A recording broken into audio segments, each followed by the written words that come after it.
Hey friends, welcome back. It's Bethany and we are going to create a beautiful card today.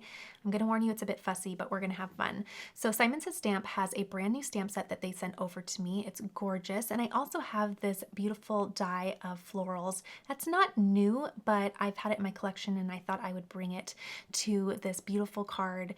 And I think it's going to be really fun because the paper pieces that I'm choosing and the colors I'm choosing are going to hopefully give it a really fun fall look. So I'm just placing that die right on my A2 size panel to get an idea of how big it really is. And then I'm going to trim down this panel to be 4 by 5 1/4. So really it's just going to be 1/8 of an inch off of each side. It looks really, really pretty at that size. It's one of my favorite and go-to dimensions, so that's what I'm going to size that at.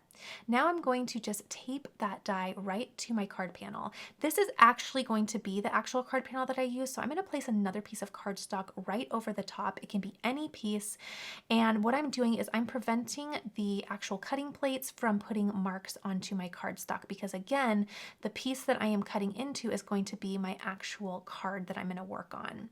So I just don't want any of those cutting marks going into my paper. I want it to be nice and clean. So after I punch out all of those little pieces, look how beautiful this is. And you really can run in any direction here. This is such a fun die. Now I'm going to go ahead and grab my mini trimmer one more time and do the exact same dimensions of 4 by 5 1/4 because this is the piece that I'm going to add right to the back of this floral piece, because I'm going to be doing a little inlay technique and I need something to glue all of my colorful pieces onto, and you're going to see how this plays out. So if you're confused right now, don't worry, I'm going to walk you right through it. I used my score buddy just to make sure that I lined that up just perfectly, and look how pretty that is. I mean, even if we stopped right here, that's gorgeous. So I'll grab a little stamp block, make sure that this is all pressed into place, and then before I do all of the paperwork, what I'm going to do is bring my mini Misti right in. I'm going to go ahead and grab that brand new stamp set. It is gorgeous and there are so many beautiful sentiments on here. Really add this to cart. This is something you're going to want in your collection. So I am going to choose You're the Best. I think that's really pretty and I really like how it nestles right into this little area here. I think it'll be really pretty. Then I'll just take a quick peek to make sure that I truly lined that up. I love the lines of the Misti. It really helps me make sure that my stamps are nice and straight. So I'll condition my stamp. Then I'm going to use a Memento black ink, and I end up really not liking how this looks. I thought it was going to be the contrast that I wanted. Sometimes it's just a gamble, right? At least it is for me when choosing ink colors for sentiments. Sometimes I know right away and sometimes I try it out and think, oh my goodness, I really wish I would have done something a little bit differently.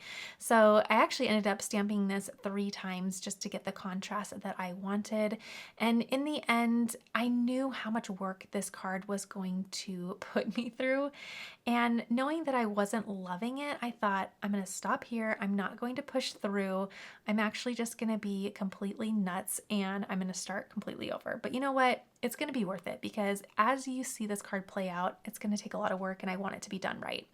I'm going to use some anti-static powder and I'm going to prep my paper, and then I'll use a Versamark this time to add a little bit of sticky glue to that stamp because we're going to do some heat embossing, and I think this is going to just take the tone of the card in a completely different direction and be a little bit warmer and softer than the black ink. I'm going to double stamp that just because I'm a tad nervous. That's just the way I am. And then what I'll do is I'm going to grab a beautiful, beautiful fine detail powder by Simon Says Stamp. This is antique gold, and everything that I use is going to be listed below for you. So if you have any questions about anything, just check out the source list in the description box. I decided that I'm going to grab some Post-it tape just to kind of mask off those little openings because I don't want any embossing powder to get stuck in there. I'm sure it wouldn't be the end of the world, but I wanted to keep those openings as clean as I can because I'm going to be doing all of my little gluing within those little openings.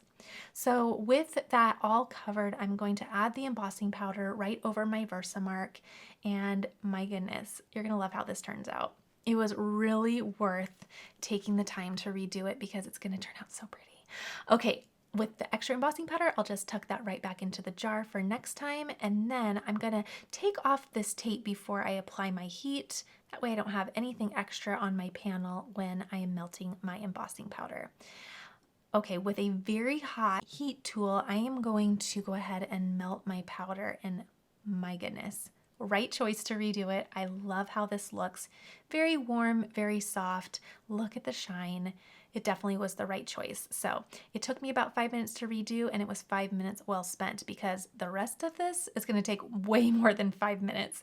So I have a beautiful little collection of colors. This is all Concord and 9th cardstock, and I will list it below as well. And I love the colors that I chose. I think that they are fun, but they're also kind of fall looking. You can use this die all year round, and all you're going to do is just use different colors to really create different looks.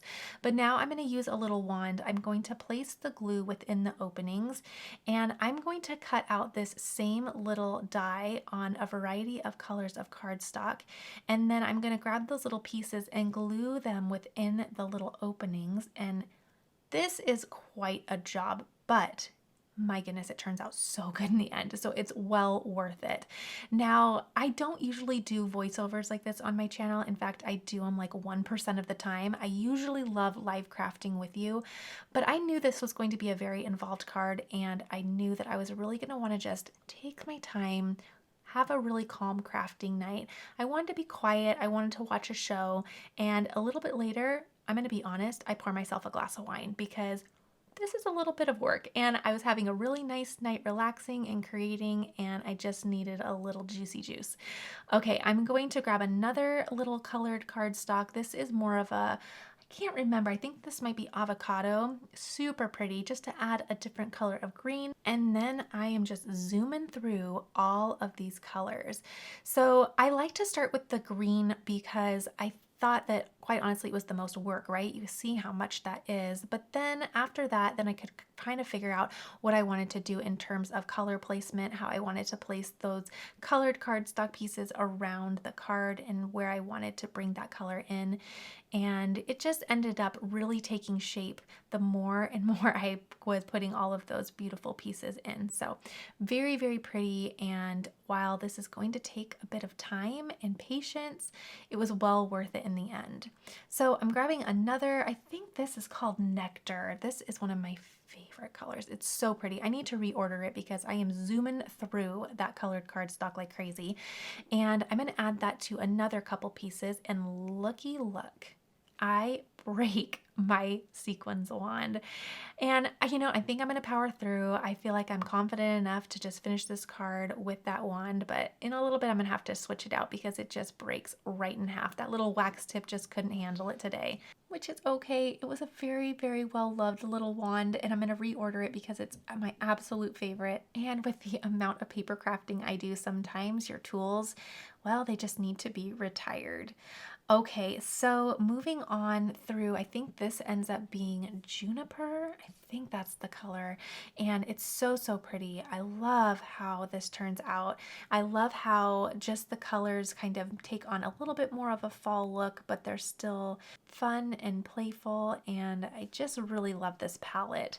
So now I will add, I think this is Sea Glass. This is a beautiful color as well. And I'm going to finish up the last few little pieces. To round it out, there's a lot of little circle openings, and I'm going to add this beautiful yellow.